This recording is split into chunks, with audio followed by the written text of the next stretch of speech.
It seems like the People's National Party are having a turmoil over who should become the next chairman and general secretary of the party.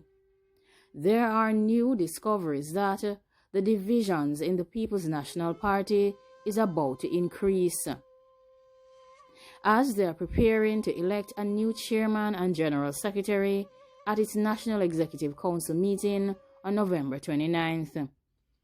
The disunity within the political organization is widening, and it has been made worse by reports that divisions in the party are working towards ensuring that their choice for chairman and general secretary will be elected. Information has also surfaced that the factions in the party work towards ensuring that the PNP suffered a massive loss in the September 3rd parliamentary elections, just to ensure that they were able to get rid of former President Dr. Peter Phillips. Sources have stated that an all-out battle is now underway as the party prepares to elect its new chairman and general secretary, following the decisions that were made by Julian Robinson and Fitz Jackson to resign from their posts after the crushing 49-14 seat election defeat to the Jamaica Labour Party. The most recently elected president of the PNP, Mark Golding, has left no doubt that he wants his right-hand man, Dr. Dayton Campbell, to be the new General Secretary, and that he would like for his campaign director, Angela Brown-Burke, to be the first female chairperson of the political organization. But there are also persons who are interested in these posts. Basil Waite and Raymond Price are interested in becoming General Secretary of the PNP as well. And for the post of chairman, Angela Brown-Burke is not the only person who is interested in taking over the post from Chairman Fitz Jackson. Philip Paulwell and Anthony Hilton have expressed their interest in becoming chairman of the People's National Party as well. There is a massive pushback from the 330-member National Executive Council, which is the PNP's highest decision-making body outside of its annual conference. And their move is to deny Mark Golding his choice of chairperson and general secretary.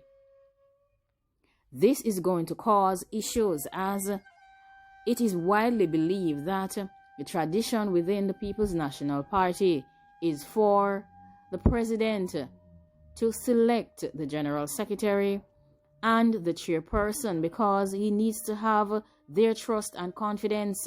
So normally the National Executive Council would side with the president with his choice. However, senior members of the PNP have declared that the party's new president does not have the right to determine the replacements for Jackson as chairman and Julian Robinson as general secretary.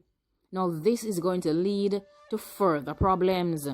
And this is a political organization that is already knee-deep, or actually up to their neck in problems. They are already too divided and already too conflicted. Why are they going through this problem again?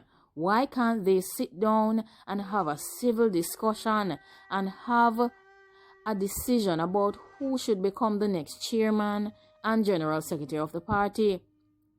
Why should there be new problems arising at this time, after they have just concluded the selection of the new president for the party?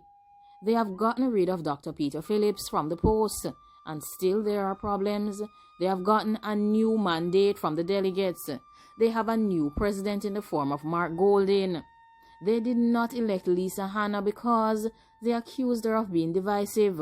And now these very same persons are displaying the same characteristics by not abiding by and agreeing with each other on one decision about who should become the general secretary and who should become the chairperson of the party. Many persons have identified themselves as concerned members of the National Executive Council, and they are stating that the constitutional body which elects general secretaries and chairman are the National Executive Council, who in turn will hold office at its pleasure. Left to the sole judgment of any party leader, the holders of these offices will tend to become puppets, and surely dictatorial practices will enter the running of the party affairs. This is the statement coming from these concerned members of the National Executive Council.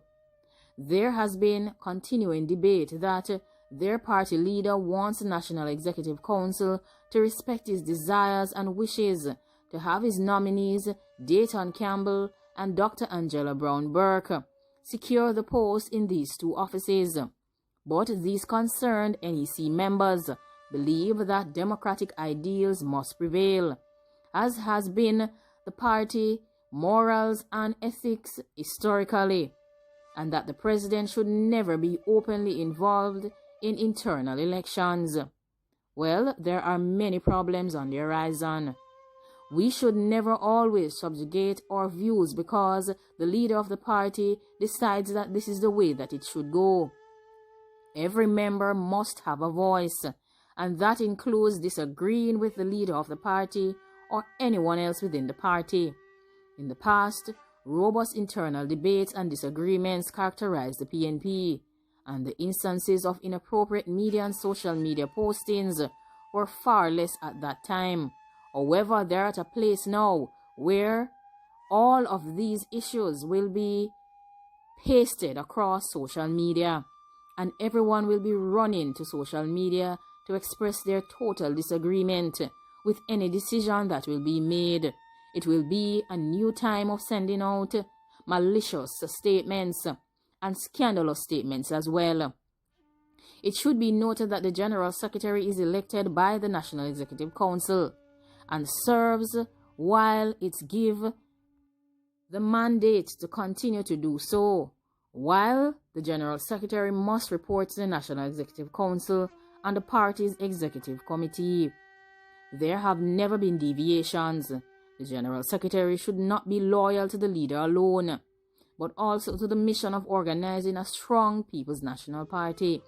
This does not mean that the leader cannot influence a decision, but it is not solely his decision. It has to be a decision that is agreed upon by the National Executive Council. They also firmly believe that the General Secretary should be elected by the National Executive Council, not a decision that is agreed on based on the desires of the leader. The incumbent should not be a member of parliament, and that he or she should not be a senator and minister when the party forms the government. This is what is being declared by the PNP's group, hours after an email circulated that claimed that the senior members of the PNP worked towards ensuring that the party was defeated at the September 3rd polls as part of the long-term plan to eradicate Dr. Peter Phillips. The email shows that there were discussions with senior members of the party on how to eradicate Dr. Peter Phillips and those who supported him in the 2019 internal elections against Peter Bunting for the party's presidential job, as well as how to position themselves to ensure that they took control of the party after they suffered that massive defeat in the September 3rd general elections. Now, what is your feedback on this shocking information that is coming through? There is more divisiveness within the party. They are going through extreme turmoil, and with information circulating that they plotted against their former leader to ensure that the party was defeated. This is an allegation, however, but it seems that the evidence is showing in the form of an email that involves discussion between senior members of the party. This is shocking. What is your feedback on this? What is your opinion? Do you believe that this email is true, that they plotted against Dr. Peter Phillips to eradicate him so that they could take control of the party? Do you also believe that they were upset that Peter Bunting did not take over that presidential post in 2019, in that September, when there was so much caustic statements that led to so much divisions and fractions within the party. Of course, the fractiousness and the divisiveness continues. At this moment, it is escalating. They just need to decide on whom will become the General Secretary and whom will become the chairman of the party. And they're having issues again. The NEC disagrees with the 6th president's choice of candidates and nominees in the form of Dr. Dayton Campbell and Angela Brown-Burke. I wonder who they see as potential chairman and general secretary. Are they looking at Anthony Hilton, or are they looking at Philip Paulwell for the post of chairman? Are they considering Raymond Price or Basil Wade for the post of general secretary? Do you think that that is what they're considering, or do you believe that they have a different opinion on the matter? Do they have totally different candidates in mind? Well, like, comment, share, and subscribe. It is getting extremely conventional for the PNP to be a divided unit, and an organization cannot exist if there are divisions, because disunity leads to disorganization. Thanks for watching. Like, comment, share, and subscribe.